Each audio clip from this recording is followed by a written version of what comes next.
एउटा समाचार चाहिँ सङ्कलनको क्रममा विद्युमा पत्रकार छ। एउटा चाहिँ आन्दोलनमा गएको चाहिँ मान्छेको मृत्युको सन्दर्भ छ।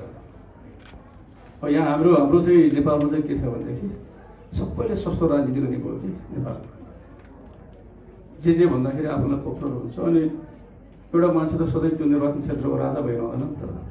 आज मैले जितेको छु लोकसभाबाट, म भोलि त्यहाँको प्रतिनिधि हुन सक्दछु। के सोच्ने भने त्यहाँको जनताले भनेपछि कालोलाई पनि सेतै भन्नुपर्ने, सेतोलाई पनि कालो नै भन्नुपर्ने, यस खालको चाहिँ मेन्टालिटी छ हाम्रो। अनि भनिदियो चाहिँ संसदको कुरा उठ्यो, सबै मर्दनलाई सही घोषणा गर्नुपर्छ, सबैले मर्दन सही घोषणा गर्नुपर्छ। झन् चाहिँ तपाईँको सूर्यलेखको चाहिँ सुरेश लोको किन नहुने प्रश्न त त्यहाँनिर छ। त्यस कारणले चाहिँ हामी भनिरहेको छौँ यो चाहिँ राजावादीहरूको जुन आन्दोलन, प्रतिगामीहरू भन्छु मैले, प्रतिगामी पुनरुत्थानवादी शक्तिहरूले जुन खालको हरकत गरे, हत्या, हिंसा, अराजकता, लुटपाट, आगजनी जुन भयो र त्यसमा पनि तोकी चाहिँ तपाईँको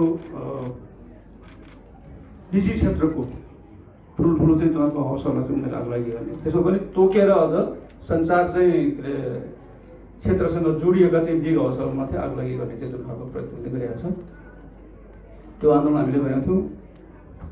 यो आन्दोलन चाहिँ प्रतिगामी आन्दोलन हो, संविधान विरोधी आन्दोलन हो। यद्यपि हामीले चाहिँ यो सभा सङ्गठन गर्ने, शान्तिपूर्ण ढङ्गले भेला हुने अधिकार छ नि, दिइदिउँ न भनेर चाहिँ हामीले दिएको। र वास्तवमा भन्दाखेरि संवैधानिक रूपले हेर्दाखेरि चाहिँ त्यो आन्दोलन त संविधान विरोधी आन्दोलन हो। संविधानमा चाहिँ राजाको ठाउँ कहाँ छ? छैन। त्यस कारणले संविधानमा चाहिँ राजतन्त्रको ठाउँ कहाँ छ? छैन। तर चाहिँ फेरि राजतन्त्र ल्याउँछु, राजा फर्काउँछु भन्ने कुरो त संविधान विरोधी कुरा हो। 72 सालको संविधान च्यार्छु भन्ने कुरा हो नि। तर दुनियाँको कुनै पनि संविधानले चाहिँ संविधानको हरेक चाहिँ संविधानको सैद्धान्तिक वैचारिक र चाहिँ त्यसको चाहिँ नैतिक सीमाहरू हुन्छ। अमेरिकाको संविधानमा आफ्नो सीमा छ निश्चितमा। त्यहाँ चाहिँ कम्युनिस्ट पार्टी भन्नै पाएन। नेपालमा पनि आफ्नो सीमा छ। यो चाहिँ अब राजाको राजतन्त्रको चाहिँ कुनै गुन्जाइस छैन भनेर। चिनको पनि संविधान होला, भारतको पनि संविधान होला, सबै संविधानको आफ्नो म्यान्डेट छैन, म्यान्डेट छ। तर त्यो संविधानको म्यान्डेटको विरुद्धमा चाहिँ लागिरहेको शक्तिलाई चाहिँ शक्तिको कारणले गर्दा जे खालको नोक्सान भएको छ, त्यो सबै जुन चाहिँ व्यक्तिहरूको हत्या भएको छ, जुन सन्दर्भमा भएको छ, जसरी भएको छ, हामीलाई चाहिँ धेरै शङ्का लागिरहेको छ। एकपछि अर्को गर्दै विभिन्न शङ्कास्पद कुराहरू भएको छ। सुरेशजीको चाहिँ जुन खालको चाहिँ हत्या भयो भन्ने चाहिँ छ हाम्रो धेरैको होइन।